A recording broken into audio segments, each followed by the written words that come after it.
everyone, welcome to the Generation Y Conservative Show. I am your host, Chris. We have a lot to talk about today, including the Mueller report, which will be one of the last things that we go over. We also have a new video and review of a Smith & Wesson revolver in coordination with Relic Hunter firing line. We're going to go over a big first segment today in regards to the movie Unplanned. I'll give my movie review and then also show you how that film has been having an effect across the nation and soon to be across the world. But first, before we get to that, we're actually going to go over some of the sponsors for our show. Number one, Patriot Mobile, okay? You may be familiar with them. They're being advertised all over the program and everything. This is a veteran-led company, okay, which is very important. And they offer cell phone plans for people like you and me. And the most important part of that is there's a lot of different cell phone companies out there that you can go with. The big names you obviously already know. But those cell phone companies take their revenue and donate it to organizations that you and I don't necessarily agree with. Number one being an organization like Planned Parenthood, which we'll talk about shortly. Why would you do that when you can instead be having a company represent you and donating to causes like the Family Research Council or Susan B. Anthony List or the NRA or the Heritage Foundation, right? These are organizations that you can get behind, and you have a cell phone carrier now that you can switch over to for as low as $25 a month for these plans. You can bring your own phone over, you can get any one of their phones, and you can check out the coverage map, which I know is very important to people when they're considering switching cell phone companies, is to see if they actually have coverage. Go to their website, check out the coverage map and see. It's a great coverage. I mean, it's up there with all the competitors. They're all using the same towers now anyway. Head over to patriotmobile.com/Mojo50, which will waive your activation fee, okay? If you want to call into the number and switch over, all you have to do is call 1-800-A-PATRIOT and use the promo code Mojo50. Okay, that will waive your activation fee. Join me and the rest of America as we switch over to Patriot Mobile today and let freedom ring. Also, one of the other sponsors of the program is Minostalgia. Now, next month we have Mother's Day coming up, and Minostalgia has put together a Mother's Day crate for the mother in your family, whether that's your mother, your grandmother, maybe your wife who's a mother. Just show your appreciation. The items that were chosen because of the very best, and they're available for you right now. In this crate, you can actually see the crate if you head over to the Mojo website, as well as the social media pages and everything. You'll actually see the crate, I believe, on some of the show's studios, right in the front of the desk there. In the crate, you'll be able to get a maple syrup, which is rich and naturally sweet flavor, full of healthy trace minerals, accompanied by their wild rice pancake mix for a perfect breakfast. They also have a hazelnut honey, which is addictive and great on breads and any kind of hot cereal, tea, or coffee. There's also a really delicious blueberry jam, which you can put on bread, or they're even saying on ice cream, which is pretty interesting as well. And just for that special woman in your life who is a mother, you can also give her a pure soy candle, which is hand-poured, lead and dye-free, with a fragrance to relax and soothe. Now, you can enjoy this crate or any of the other wonderful products that she would care for on their website. You can actually save 10% on the Mother's Day crate or any item in your cart when you use the promo code MOM10. But orders must be received by Sunday, May 5th to guarantee delivery for Mother's Day. Time flies, so don't wait. Get your gift order today, and remember to use the promo code MOM10.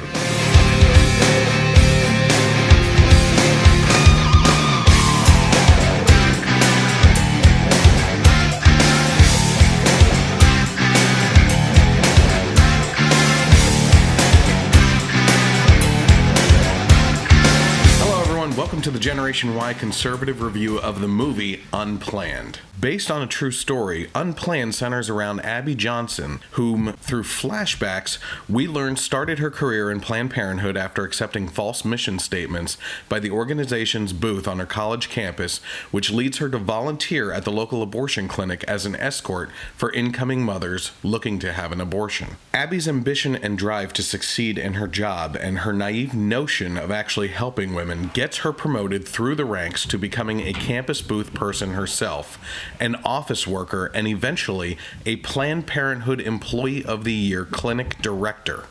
The movie does a great job showing how her parents are staunchly pro-life and want her out of the profession, but maintain their love and support for her as to not scare her off, meanwhile praying for divine intervention into her life. Even Abby's second husband takes serious issue with her profession and makes it very clear to her. Abby often tries to communicate her workday to her family only to have it fall on deaf, unwelcoming ears with no responses, a cold shoulder approach to showing their disdain for killing babies. Unplanned spotlights many things that the audience as a whole should take into consideration. For women, the illusion that Planned Parenthood is there for women's health, and that abortion is only one service. The fact is, they are there as an abortion mill to push the baby-killing service and make money. For family of those that are pro-abortion, taking a loving approach while also ignoring their talk about abortion as a positive idea is probably one of the best ways to show that you don't like their support of the act but love them. For Christians, the difference between those that stand with signs of aborted babies screaming and yelling at women is oftentimes, and I would argue most times, the least effective way to both prevent abortion and to change one's hearts towards Christ. No matter what you do for the rest of your life, you're still going to be a baby killer. After years of simple conversation through a fence, a soft-spoken Christian woman who showed love and compassion toward Abby as a worker was able to help her transition into being a pro-life advocate. The movie was described to me as having a very life-changing, emotionally charged scene that lasted around the vicinity of about 20 seconds. My guess is this is one that happens within the first 5 minutes of the movie, showing the ultrasound abortion taking place as the baby recoils from the vacuum and exhibits pain as the doctor extracts the baby in pieces. While this is a tough scene to watch, those of us who are staunchly pro-life probably already know what happens, but it is terrifying to see nonetheless. Another scene showing one of Abby's own abortions, a chemically induced abortion via pill, lends to one of the more horrifying scenes in the movie, showcasing not only the extremely physical stress it puts on a woman's body for days, but also the nonchalant manner in which Planned Parenthood brushes it off as, quote, a gentle flushing of the uterus, which turns out to be anything but, looking instead like a post-massacre scene from a horror movie. While the visuals of these two scenes make us in the audience grip our seats as our stomach turns, it was a character interaction scene that made me tear up the most. When we think about women who feel they need to get an abortion, however they justify that in their minds, we often think that these are women who are left alone in society and have no one to support them, oftentimes hiding their pregnancy from their loved ones due to fear or simply getting one as a matter of convenience. One scene depicts a woman getting out of her car with her young daughter in tow, obviously knowing the value of the child's life, on her way in to get an abortion. The woman's mother, the child's grandmother, is on the other side of the fence screaming through tears for her daughter not to go through with it, that she actually has family support. Rhonda, baby, please don't do this. Please don't do this. Whatever you need, you can come live with us.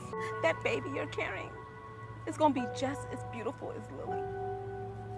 Rhonda, don't do this. Rhonda! While Christian-based movies have been getting better in regards to acting, Unplanned certainly has the chops for a Hollywood-level film. My one criticism is of the over-the-top portrayal of the boss of Abby, who is presented like a Cruella de Vil character, pushing abortions like she has the devil's right hand on her shoulder puppeting her, and the obliviousness of Planned Parenthood workers on what they are actually doing in the clinics. While hard to balance on screen for characters, the truth may lie closer to the fact that Planned Parenthood sees babies being killed as merely numbers, objectives, and goal setting for the clinics to make money without an ounce of sympathetic humanity behind them. The question isn't should you see Unplanned, it's when are you going to see Unplanned? And the fact is that you should support this movie financially in the theaters to let Hollywood and dissenters know that this is who we are. This is what we support. This is the kind of movies we are looking for, and that we refuse to allow Hollywood to beat independent filmmakers into the darkness any longer without consideration for the great things that they provide to society. The Generation Y conservative movie score for Unplanned is 8.5 out of 10. And while it's rated R, specifically a tactic used by the rating systems to keep Christians out of the theaters and drive down ticket prices, I would argue that you should go and see this movie if you are a Christian. You should also be taking your kids to see it if they're over the age of 14, in my mind. If a film is rated R because of scenes in it that kids shouldn't be seeing under the age of 18, then you can't also be advocating for kids under the age of 18 to be able to go into a clinic and receive an abortion without their parents' permission. That should tell you something. As I said, not only should you see this, I would encourage you to bring any of your children over the age of 14 to see it so that they can grasp the knowledge of what an abortion is and why sex isn't a pleasure game. After the movie, you should discuss how you as a parent are there to support and love them under any circumstances, and that they shouldn't be afraid to approach you if they or their partner get pregnant, and then discuss choices like adoption. Unplanned is still in theaters and just about to be released internationally. Go and see it as soon as you can, and then let me know in the comments what scene impacted you the most. Now, interestingly enough, there's some stories that have been coming out in regards to this movie. Fortunately for Unplanned and for the movie industry as a whole, especially Christian movies, this movie has been doing so well that it's been in the top 5, at least, movies in the nation since its release, which is really telling. It's great for the pro-life movement. It's changing hearts and minds out there, especially within the industry itself, which we're actually going to talk about in a little bit. But it was really interesting to see the reaction from our own side, right? And here's an article going over that on FaithWire. It says Christian radio station K-Love refused to air Unplanned ads for being too political. I don't know how that makes any sense. It says, Christian radio behemoth K-Love found itself in hot waters when executives at the company blocked commercials for the pro-life movie Unplanned. I'm stuttering there. The PureFlix film tells the story of Abby Johnson, a former Planned Parenthood director who parted the organization after she watched a doctor perform an abortion via ultrasound.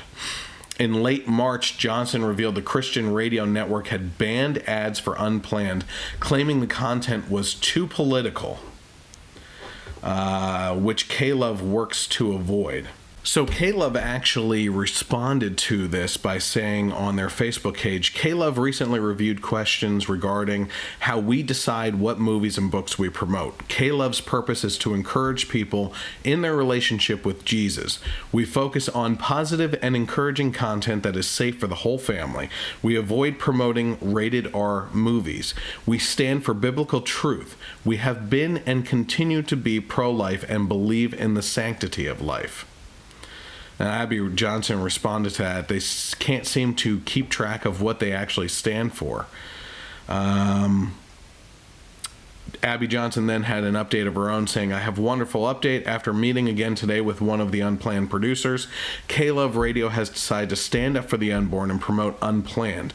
We knew they were pro-life, so their decision only confirms that they do indeed have a heart for the unborn.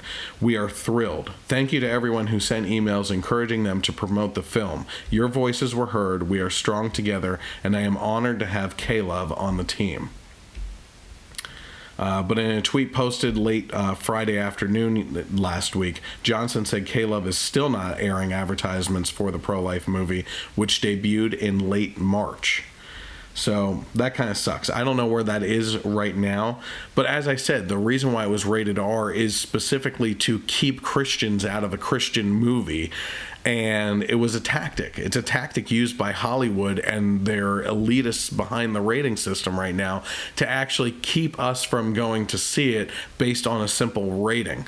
I would hope that a big major radio station like K-Love would actually be able to see through the nonsense and actually promote this type of movie. As a matter of fact, I would hope that some people within the station, some top-level people, have gone to see the movie and see the benefit to showing and airing promotions for this movie.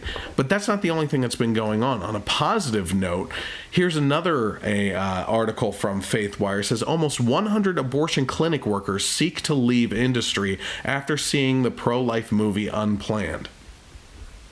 So it says the director of PureFlix movie Unplanned, Chuck Konzelman, revealed to Congress this week that nearly 100 abortion clinic workers have sought to leave their jobs after seeing the pro-life film. During his testimony to the Senate Judiciary Committee's subcommittee on the Constitution, Konzelman said that 94 clinic workers have approached former Planned Parenthood executive Abby Johnson's nonprofit, and then there were none, according to the PureFlix Insider. This is what he actually had to say. 1% of the abortion workers in the United States, after getting one look at them being portrayed on film, have decided to change their lives and what they do for a living. The PureFlix filmmaker was on Capitol Hill to speak on a panel regarding Twitter's alleged censorship of Unplanned on its opening weekend in late March. The social media platform temporarily suspended the film's promotional account. And then they also took away the majority of the followers, so people that were following the movie, then once the account was reactivated, found out that they were no longer following it. So go figure on that one as well. Unplanned is the movie that we were talking about earlier and what goes into it.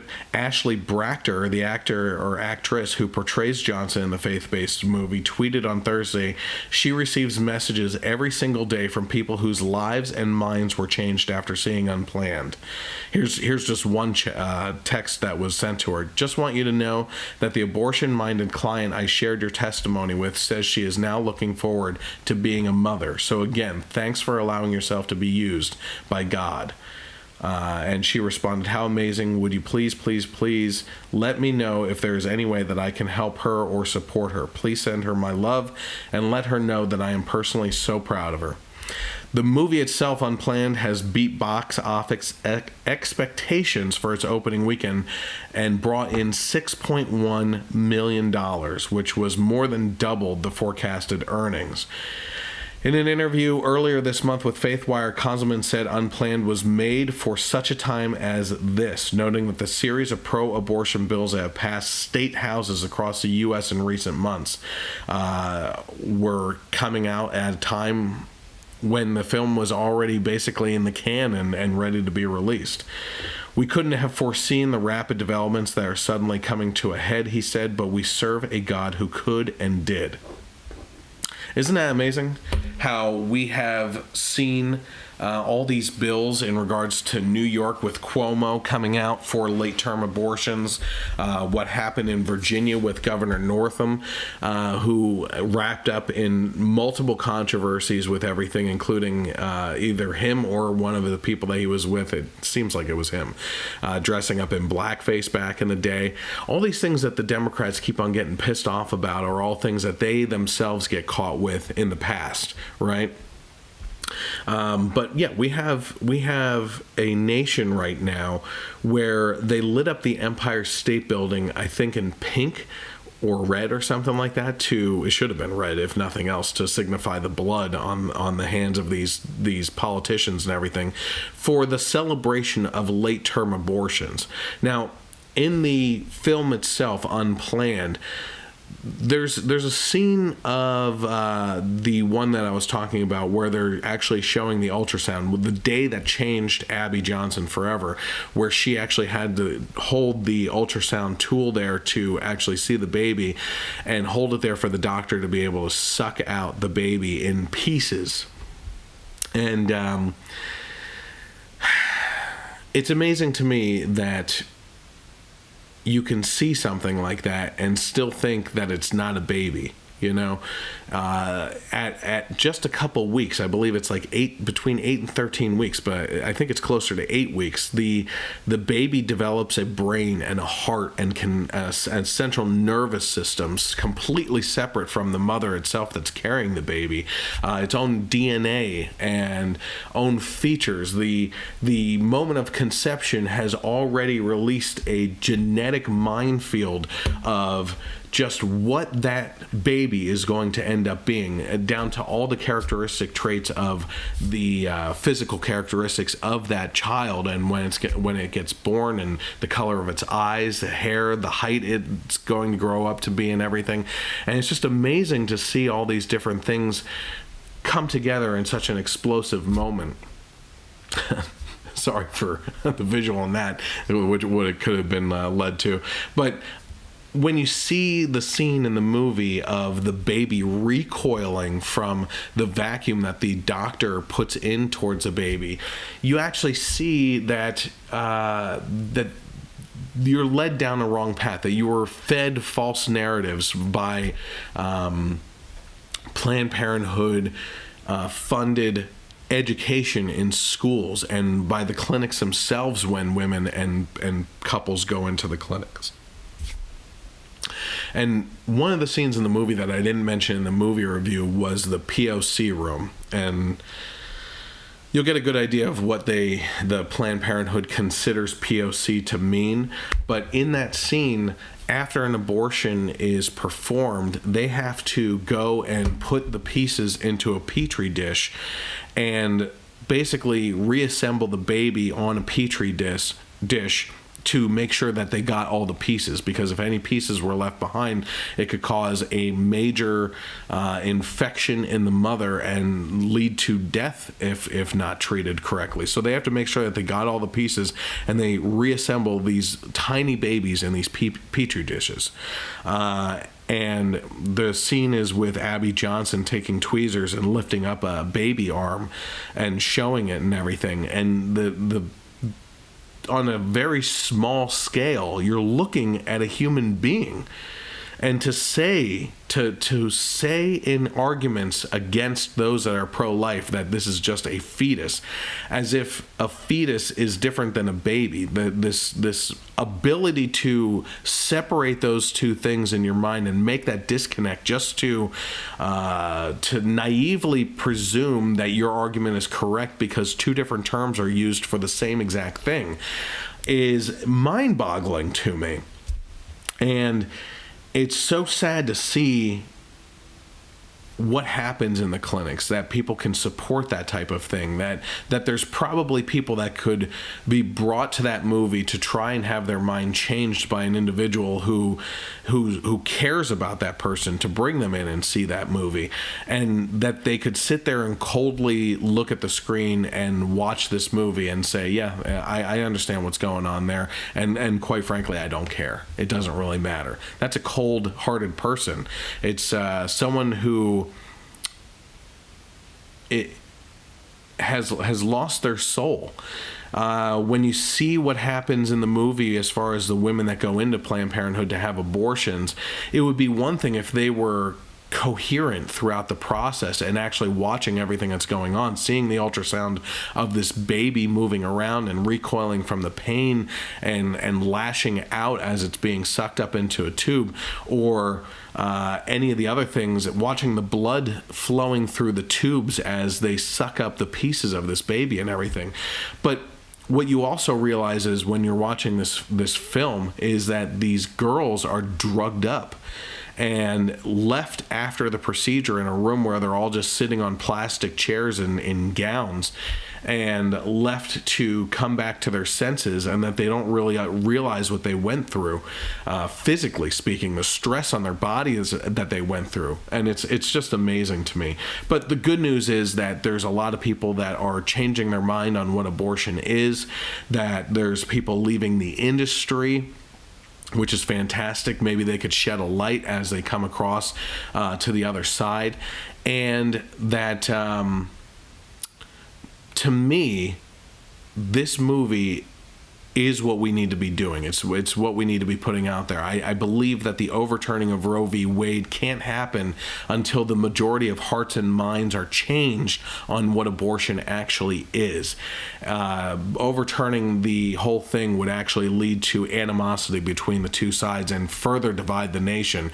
But if we could change the hearts and minds of people, that truly is where we actually get to see progress with Roe v. Wade. But listen, we're going to get into a lot more stuff when we come back, including San Francisco having a real problem with poop still. So stay tuned. We'll be right back after these commercials.